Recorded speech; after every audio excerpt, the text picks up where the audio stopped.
Welcome to Sadhana Chemistry Coaching Online Lecture.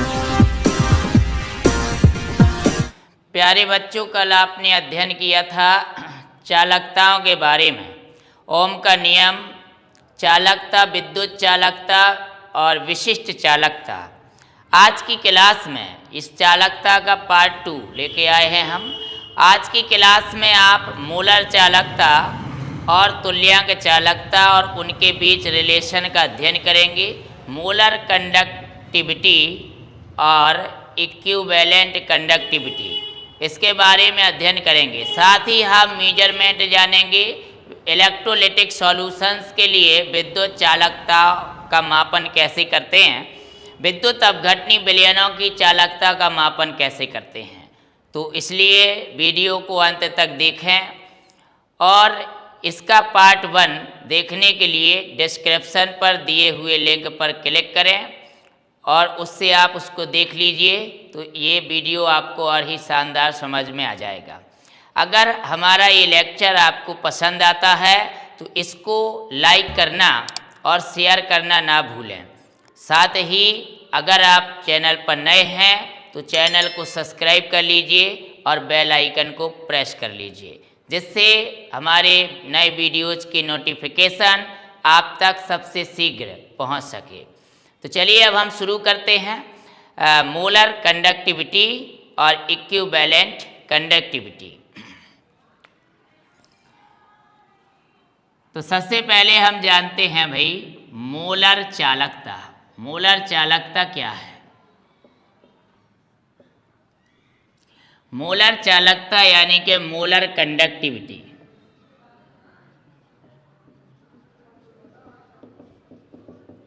Molar conductivity इसे represent करते हैं lambda M से। देखिए, हमने आपको आयनिक चालक बताए थे। आयनिक चालक, आयनिक चालक में आपने पढ़ा था वैद्युत अपघटनी चालक। वैद्युत अपघटनी चालक, वैद्युत अपघटनी चालक। तो वैद्युत अपघटनी चालकों की चालकता को आप वैद्युत अपघटनी चालकता कहते हैं। वैद्युत अपघटनी चालकता। तो वैद्युत अपघटनी चालकता यानी कि इलेक्ट्रोलिटिक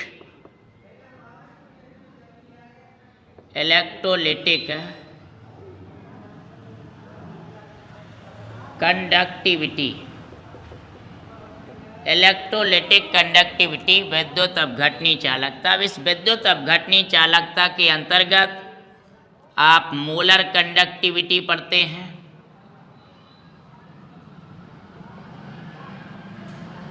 मोलर कंडक्टिविटी पढ़ते हैं, यानी कि लैम्डा एम मोलर चालकता, और आप इक्विवेलेंट कंडक्टिविटी पढ़ते हैं। इक्विवेलेंट कंडक्टिविटी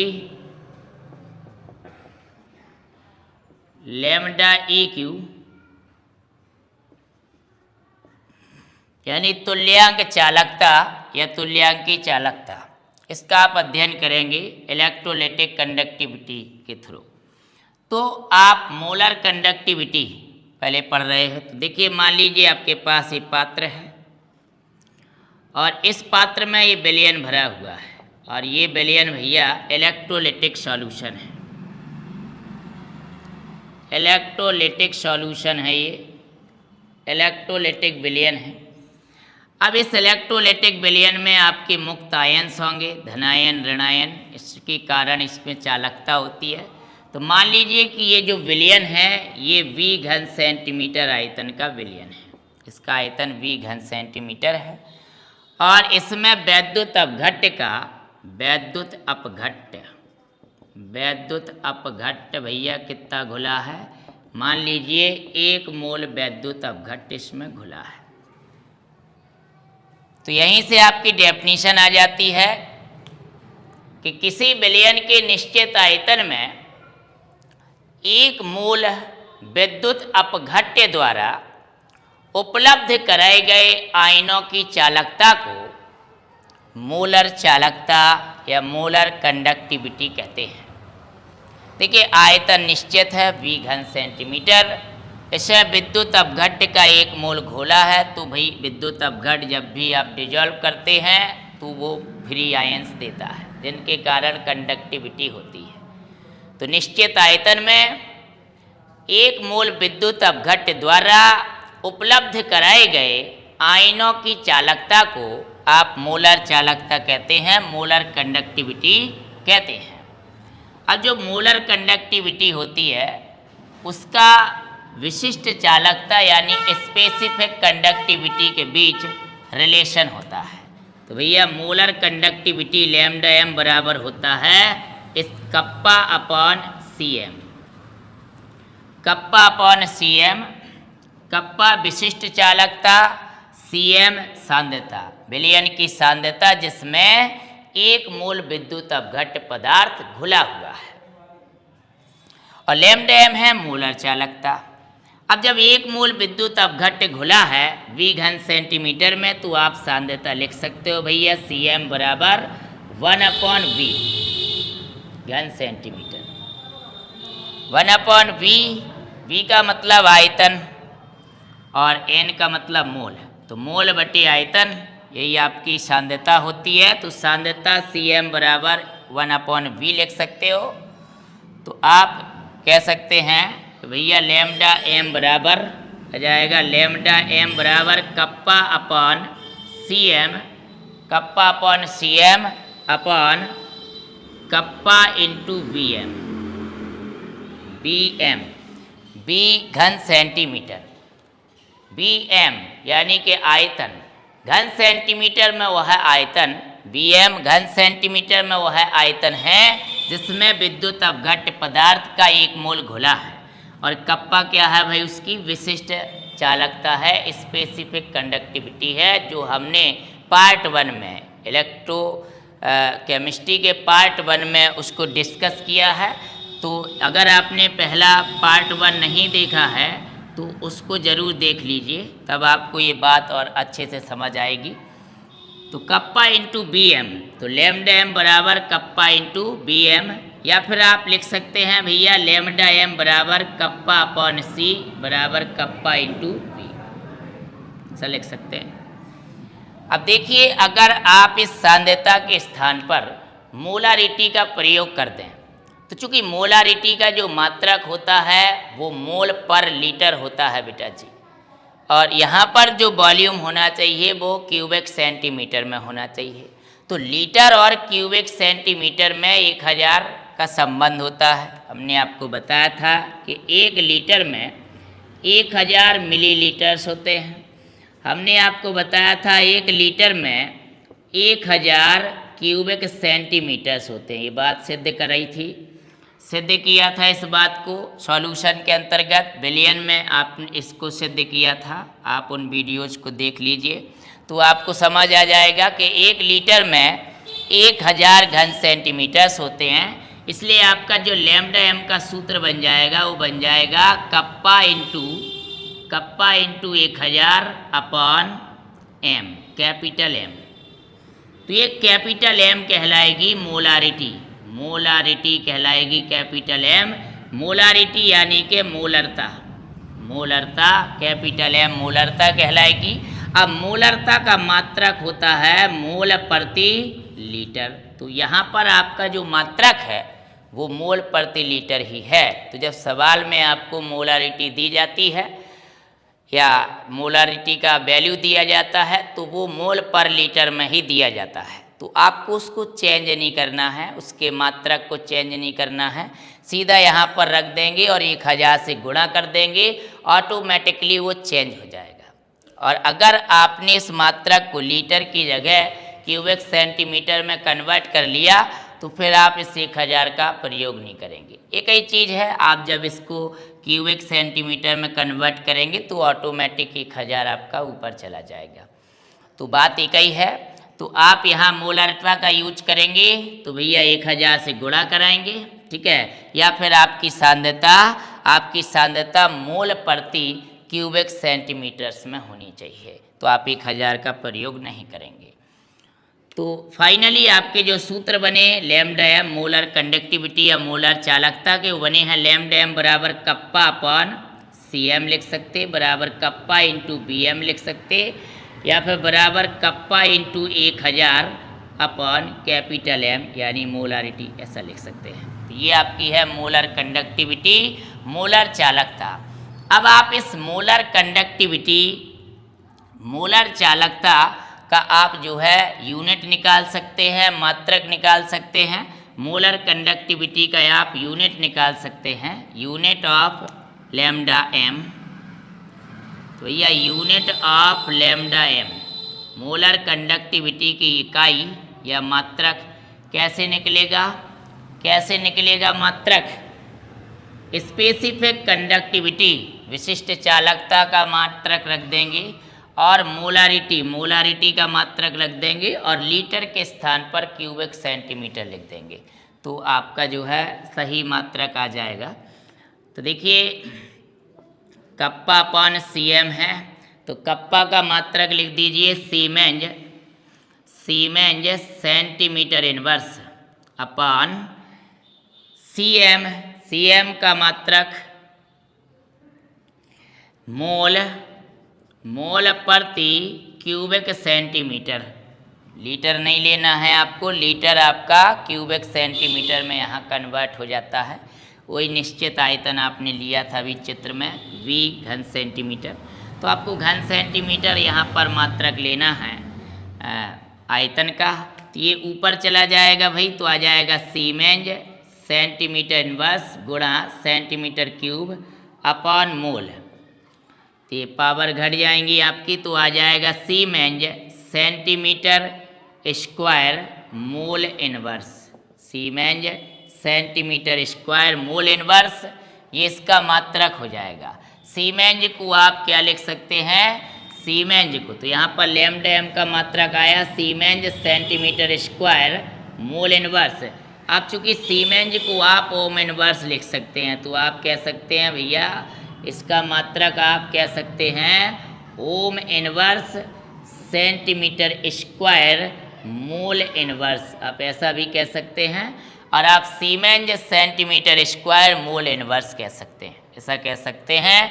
तो विलयन के विद्युत अपघटनी विलयन के निश्चित आयतन में विद्युत अपघट्य पदार्थ के 1 मोल द्वारा उपलब्ध कराए गए आयनों की चालकता को आप मोलर चालकता या मोलर कंडक्टिविटी कहते हैं। अब आप मोलर कंडक्टिविटी का इस तरह से सूत्र लिख सकते हैं भैया, लैम्डा एम बराबर कप्पा अपॉन सी, यानी कंसंट्रेशन, कप्पा है स्पेसिफिक कंडक्टिविटी,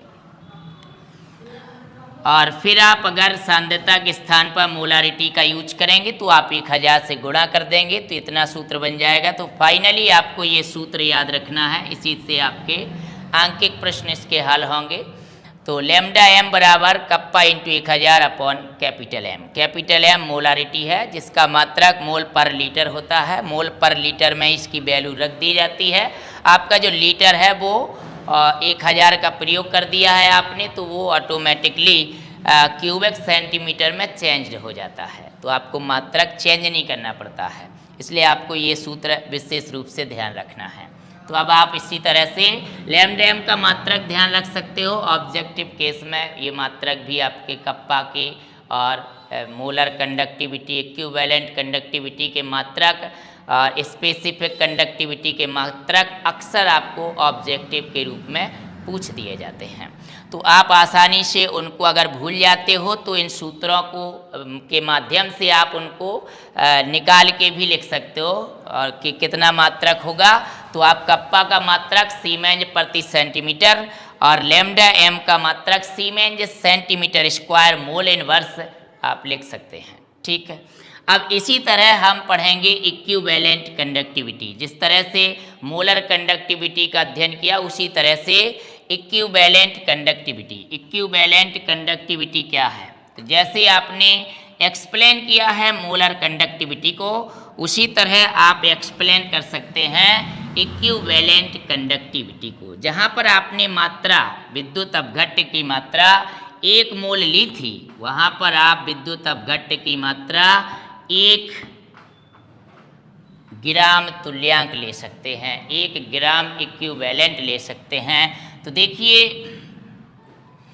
हम जानते हैं कि पदार्थ, कोई भी पदार्थ हो, पदार्थ की जो मात्रा होती है वो आप डब्लू में मानते हो, डब्लू ग्राम, ग्राम में ले सकते हो मात्रा, पदार्थ की मात्रा डब्लू ग्राम ले सकते हो मान लीजिए। अब उस पदार्थ का मोलर मास होता है, इस पदार्थ का आपका मोलर मास होगा, जो भी पदार्थ होगा भाई उसका मोलर मास होता है, मोलर द्रव्यमान। और जो भी पदार्थ होगा उस पदार्थ का इक्विवेलेंट वेट भी होता है, इक्विवेलेंट वेट, इक्विवेलेंट वेट यानी कि तुल्यांकी भार भी होता है बेटा जी। Equivalent weight, molar mass, molar द्रव्यमान कहते हैं आप इसे हिंदी में मोलर द्रव्यमान, और इक्विवेलेंट बेस को आप तुल्यांकी भार भी कहते हैं, तुल्यांकी भार, ठीक है। तो आपने जो ये ग्राम में मात्रा ली है, स्मॉल डब्लू ग्राम, ये जो ग्राम में मात्रा है, अब आप इसमें अगर मोलर मास से डिवाइड कर देंगे तो ये मोल में मात्रा बन जाएगी, मोल बन जाएंगे आपके W/m, ये आपके क्या बन जाएंगे भाई, मोल बन जाते हैं, पदार्थ के मोल बन जाते हैं। तो जो पदार्थ की ग्राम में मात्रा होती है उसमें अगर मोलर द्रव्यमान का आप भाग कर देते हैं तो वो मोल बन जाती है। इसी तरह ग्राम इक्विवेलेंट बन जाते हैं बेटा जी, ग्राम इक्विवेलेंट इसी तरह बन जाते हैं। ग्राम इक्विवेलेंट, ग्राम में जो मात्रा है उसमें इक्विवेलेंट वेट का भाग कर देते हैं आप, तुल्यांकी भार का भाग कर देते हैं, तो वो ग्राम इक्विवेलेंट बन जाते हैं। तो ग्राम इक्विवेलेंट को आप इस तरह से लिख सकते हैं, मोल को आप इस तरह से लिख सकते हैं, और ग्राम में मात्रा को आप डब्लू से लिख सकते हैं।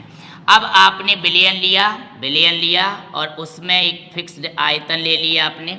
ये इलेक्ट्रोलिटिक सॉल्यूशन है, विद्युत अपघटनी विलयन है। मान लीजिए कौन सा सॉल्यूशन है भाई, इलेक्ट्रोलिटिक, ये आपका इलेक्ट्रोलिटिक सॉल्यूशन है, विद्युत अपघटनी विलयन है। अब ये विद्युत अपघटनी विलयन है, इसका जो आयतन लिया आपने V/cm लिया, निश्चित आयतन, और इसमें जो इलेक्ट्रोलाइट्स यानी कि विद्युत अपघट्ट घोला गया है, इलेक्ट्रोलाइट्स का मतलब विद्युत अपघट्ट जो घोला गया है वो घोला गया है 1 ग्राम इक्विवेलेंट, 1 ग्राम तुल्यांक।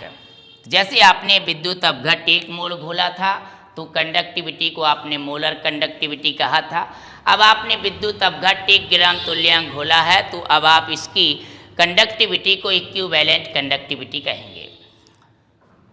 तो विलयन के निश्चित आयतन में विद्युत अपघट्ट पदार्थ के 1 ग्राम तुल्यांक द्वारा उपलब्ध कराए गए आयनों की चालकता को, विलयन के या विद्युत अपघटनी विलयन के निश्चित आयतन में विद्युत अपघट्ट पदार्थ के 1 ग्राम तुल्यांक द्वारा उपलब्ध कराए गए आयनों की चालकता को, उपलब्ध कराए गए आयनों की चालकता को तुल्यांक चालकता या इक्विवेलेंट कंडक्टिविटी कहते हैं। क्या कहते हैं भाई, इक्विवेलेंट कंडक्टिविटी लैम्डा EQ कहते हैं बेटा जी, लैम्डा EQ, जिसको आप कहते हैं तुल्यांक चालकता या तुल्यांक की चालकता।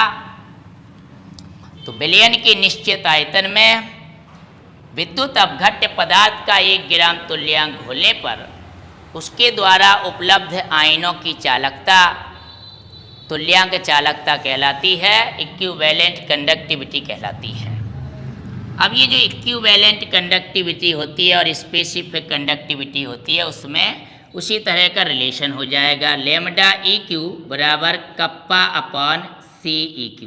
कप्पा मतलब स्पेसिफिक कंडक्टिविटी और CEQ मतलब कंसंट्रेशन ऑफ सॉल्यूशन। अब कैसी कंसंट्रेशन, जिसमें V/cm आयतन में 1 ग्राम तुल्यांक पदार्थ घुला है। तो भैया इस CEQ की जगह लिख सकते हैं आप, CEQ की जगह लिख सकते हैं 1/VEQ, ऐसा लिख सकते हैं CEQ, यानी कि 1 ग्राम तुल्यांक पदार्थ घुला है और आयतन आपका कितना है V घन सेंटीमीटर है। ये V घन सेंटीमीटर आयतन है, इसको आप VEQ से रिप्रेजेंट कर सकते हो। इसका मतलब इसमें 1 ग्राम तुल्यांक पदार्थ घुला है, ऐसा आयतन है ये। तो आप इस C का वैल्यू यहाँ पर रख सकते हैं भाई। तो आप रख देंगे तो लैम्डा EQ बराबर आ जाएगा कप्पा अपॉन CEQ बराबर कप्पा इंटू VEQ। बिल्कुल वैसे ही सूत्र आ गया है। आप कंपैरिजन करा सकते हो, बिल्कुल एक जैसे फॉर्मूले होते हैं दोनों के, एक जैसे ही मात्रक होते हैं, थोड़ा सा अंतर होता है मोल का और ग्राम तुल्यांक का, थोड़ा सा अंतर होता है। तो भैया लैम्डा M बराबर आपने पढ़ा था कप्पा अपॉन CM बराबर आपने पढ़ा था कप्पा इंटू VM, ऐसे पढ़ा था। और बराबर आपने पढ़ा था kappa into 1000 upon capital M। यहाँ पर कैपिटल M क्या थी? मोलारिटी थी, मोलारता थी। अभी अभी आपने पढ़ा लैम्डा M का सूत्र। तो ऐसे ही लैम्डा EQ के सूत्र हो जाएंगे, तुल्यांक चालकता के सूत्र हो जाएंगे। लैम्डा EQ बराबर सूत्र हो जाएगा कप्पा अपॉन CEQ बराबर सूत्र हो जाएगा कप्पा इंटू BEQ, ऐसा हो जाएगा। या फिर आप लिख सकते हैं लैम्डा EQ बराबर कप्पा अपॉन C बराबर कप्पा इंटू V, ऐसा भी आप लिख सकते हैं। अगर आपको यहाँ EQ प्रदर्शित नहीं करना तो आप डायरेक्ट लिख सकते हैं। इसके बाद आप लिख सकते हैं लैम्डा EQ बराबर कप्पा इंटू 1000 से आप इसमें गुणा कर देंगे और बटे लिख सकते हैं कैपिटल N। अब ये जो कैपिटल N है ये कहलाएगी नॉर्मेलिटी यानी नॉर्मलता विलयन की। जैसे मोलरता ली थी वैसे ही नॉर्मलिटी लेते हैं, नॉर्मलता लेते हैं। और नॉर्मलता का जो मात्रक होता है वो होता है ग्राम इक्विवेलेंट प्रति लीटर। क्या मात्रक होता है भाई? ग्राम तुल्यांक प्रति लीटर मात्रक होता है। तो देखिए लीटर आपका क्यूबिक सेंटीमीटर में चेंज हो जाएगा, क्योंकि आपने 1000 का क्या कर दिया है? प्रयोग कर दिया है। आप भली भांति जानते हैं कि 1 लीटर में 1000 क्यूबिक सेंटीमीटर्स होते हैं, ये आप जानते हैं। इसलिए आपने यहाँ 1000 का प्रयोग कर दिया। तो जो नॉर्मलता का जो भी सवाल में नॉर्मलता दी हो वो आप यहाँ ज्यों की त्यों रख देते हैं। आपने ऑलरेडी इस सूत्र में 1000 का प्रयोग कर रखा है। तो आपका जो आयतन का मात्रक है लीटर, वो क्यूबिक सेंटीमीटर में चेंज हो जाता है, परिवर्तित हो जाता है। तो अब आप यहाँ पर इसकी यूनिट निकाल सकते हैं। एक जैसे सूत्र हो गए भाई। अब आप इसकी यूनिट निकाल सकते हैं। लैम्डा EQ की यूनिट यानी कि इकाई या मात्रक, इसका यूनिट या इकाई मात्रक निकाल सकते हैं आप। तो बड़ी ही आसानी से इसकी भी यूनिट निकल आ जाएगी। तो देखिए आपने जाना लैम्डा EQ बराबर कप्पा अपॉन CEQ। तो अगर आपको लैम्डा EQ की यूनिट चाहिए, यूनिट ऑफ लैम्डा EQ, तो बराबर आपको कप्पा का यूनिट रखना पड़ेगा सीमेंज सेंटीमीटर इनवर्स अपॉन CEQ का यूनिट रखना पड़ेगा तो ग्राम इक्विवेलेंट प्रति लीटर होता है। लीटर की जगह आप क्यूबिक सेंटीमीटर लिखेंगे। CEQ है ना, तो क्यूबिक सेंटीमीटर्स लिखेंगे, ऊपर चला जाएगा भाई। तो आपका ये हो जाएगा siemens centimetre inverse into centimetre cube upon gram equivalent. ये आपका जो है सॉल्व करोगे आप, इसे बनेगा siemens centimetre square gram equivalent inverse, सब बनेगा। तो आप ग्राम नहीं लिखना चाहते तो डायरेक्ट इक्विवेलेंट लिख सकते हो। तो सीमेंज सेंटीमीटर स्क्वायर इक्विवेलेंट इनवर्स, ये इसका क्या हो जाता है भाई? मात्रक हो जाता है। आप सीमेंज के स्थान पर ओम इनवर्स भी लिख सकते हो, ohm inverse centimetre square EQ inverse. इस तरह से आप इसकी यूनिट ध्यान दे सकते हो। तो भैया लैम्डा M की यूनिट में मोल इनवर्स आया था, यहाँ पर इक्विवेलेंट ग्राम इक्विवेलेंट यानी तुल्यांक इनवर्स आ गया। इतना ही अंतर है। सूत्र में भी थोड़ा सा फर्क है, परिभाषा में थोड़ा सा फर्क है और थोड़ा सा फर्क मात्रक में है। तो जब आपके निश्चित आयतन के विद्युत अपघटनी विलयन में अगर आप 1 मोल विद्युत अपघट पदार्थ घोलते हैं तो उसकी चालकता को आप मोलर चालकता कहते हैं। और अगर आप 1 ग्राम तुल्यांक विद्युत अपघट पदार्थ घोलते हैं तो उसकी चालकता को आप तुल्यांक चालकता कहते हैं। अब दोनों में काफ़ी सिमिलरिटीज आपको दिख रही हैं, इसलिए हम दोनों का कंपैरिजन कर लेते हैं दोनों की। तुलना कर लेते हैं और दोनों में रिलेशन निकाल लेते हैं। तो relation between molar conductivity and equivalent conductivity, दोनों के बीच आपका रिलेशन आ जाएगा, संबंध आ जाएगा। दोनों से आप परिचित हो चुके हैं, दोनों से आप रूबरू हो चुके हैं, आप दोनों के बीच संबंध आसानी से निकाल सकते हैं और ध्यान रख सकते हैं। तो भाई मोलर कंडक्टिविटी, तो आप जानेंगे रिलेशन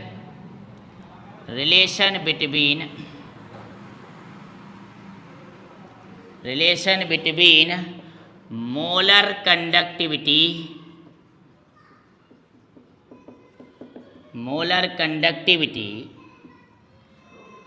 एंड इक्विवेलेंट कंडक्टिविटी, मतलब शॉर्ट में लिख सकते हैं lambda M and lambda EQ. तो भैया लैम्डा एम बराबर आपने जाना kappa into 1000 upon capital M यानी मोलारिटी, इक्वेशन मानिए फर्स्ट। इसी तरह आपने लैम्डा इक्यू जाना, लैम्डा इक्यू बराबर कप्पा इंटू 1000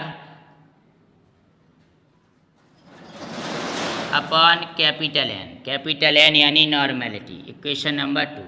दोनों का भाग करा दीजिए, तो जो सिमिलर पार्ट हैं वो कैंसल हो जाएंगे।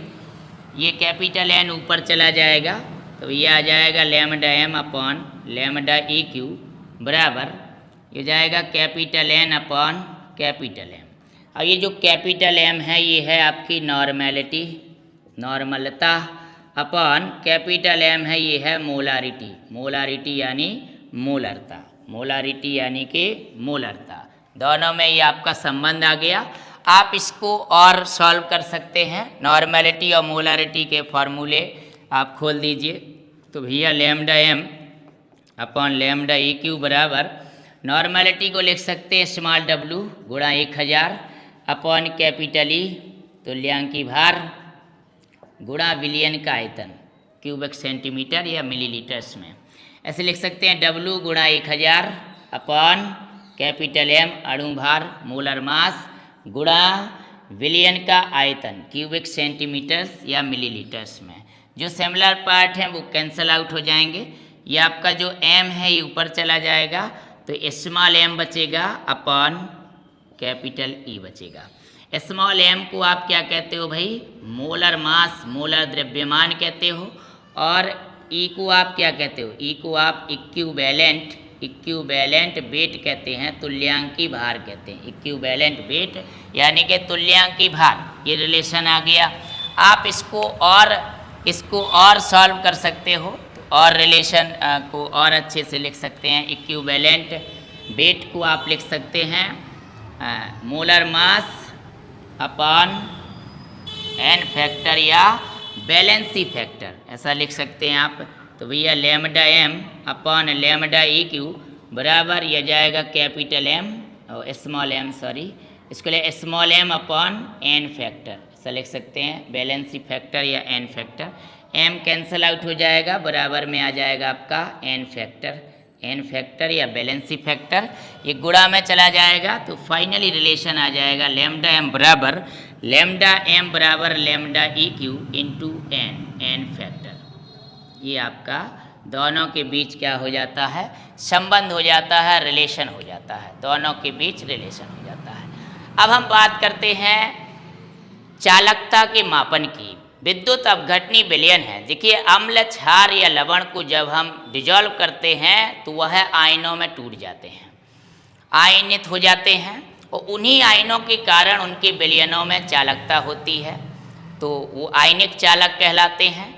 अब उनकी चालकता का मापन करना है, measurement of electrical conductivity of electrolytic solutions. विद्युत अपघटनी विलयनों की विद्युत चालकता का मापन करना है। तो हमने आपको बताया था कि किसी भी चालक में विद्युत धारा प्रवाहित होने के गुण को आप विद्युत चालकता कहते हैं, जो उस चालक के रेजिस्टेंस के व्युत्क्रम के बराबर होती है, प्रतिरोध के व्युत्क्रम के बराबर होती है। तो अगर आपको विद्युत अपघटनी विलयन विद्युत अपघटनी विलयन की चालकता मापनी है, इसका मतलब उसका रेजिस्टेंस मापना है। तो जब भी हम किसी विलयन का प्रतिरोध मापते हैं तो हमें दो चीज़ों की आवश्यकता होती है। नंबर 1 कंडक्टिविटी सेल और नंबर 2 व्हीटस्टोन सेतु। तो सबसे पहले हम जान लेते हैं कंडक्टिविटी सेल। कंडक्टिविटी सेल कैसा होता है, इसके क्या कार्य होते हैं, इसकी क्यों आवश्यकता होती है। तो सबसे पहले हम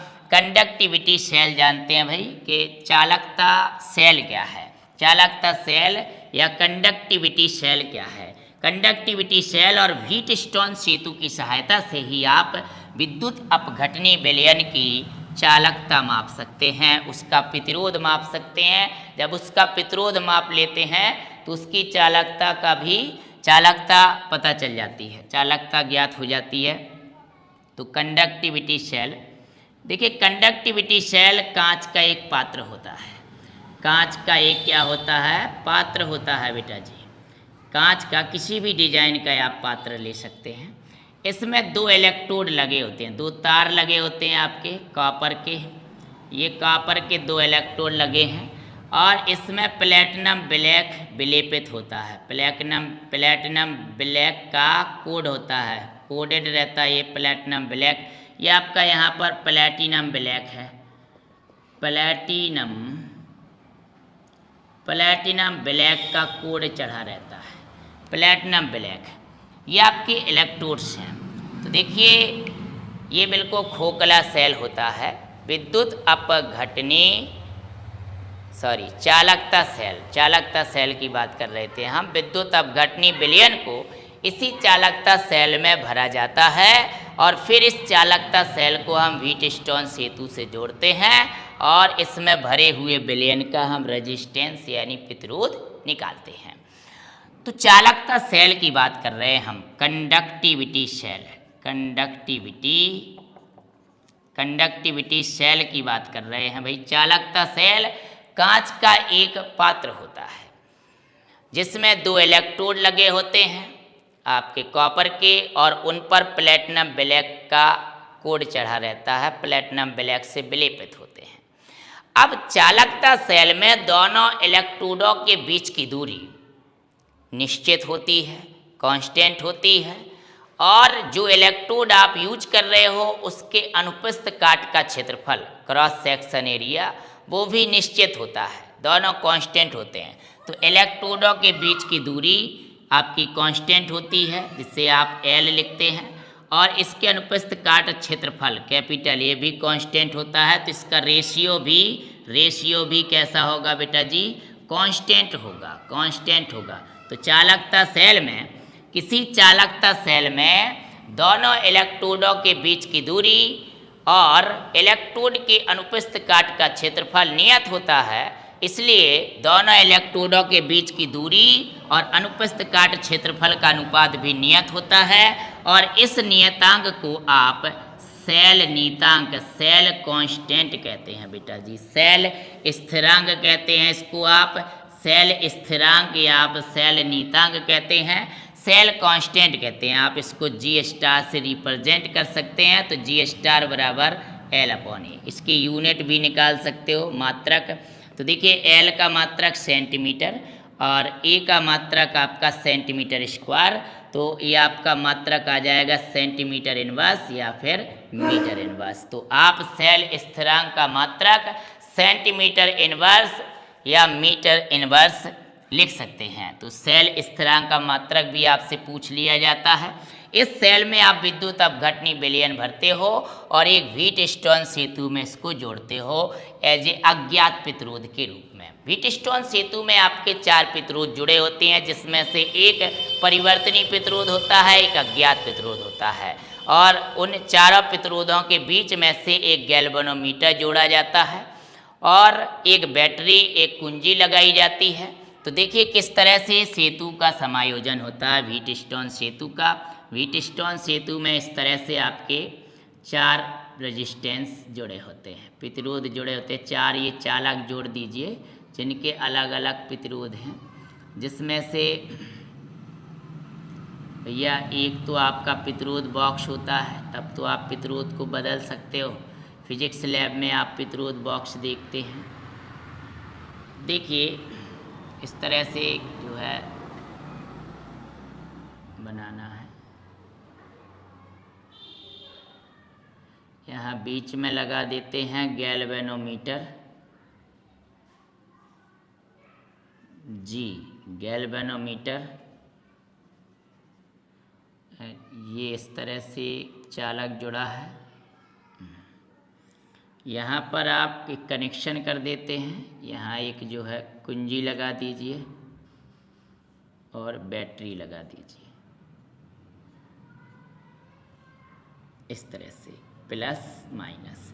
ये आपकी बैटरी लगी है H और ये आपकी कुंजी लगी है K और ये आपका व्हीटस्टोन सेतु बन गया ABCD, इस तरह से सेतु बन गया।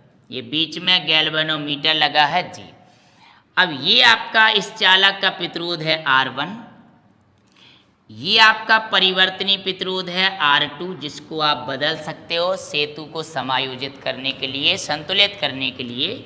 और ये आपका X प्रतिरोध मान लिया हमने अज्ञात प्रतिरोध, जहाँ पर आप चालकता सेल को जोड़ सकते हैं। और ये R3 यहाँ पर ज्ञात प्रतिरोध है। तो देखिए भैया R1 व R3 आपके क्या हैं, ज्ञात प्रतिरोध हैं। चाहो तो ऐसे ध्यान दे सकते हो, ये आपके ज्ञात प्रतिरोध हैं। X आपका अज्ञात प्रतिरोध है, जो आप ज्ञात करना चाहते हैं, ये आपका अज्ञात प्रतिरोध है, ठीक है।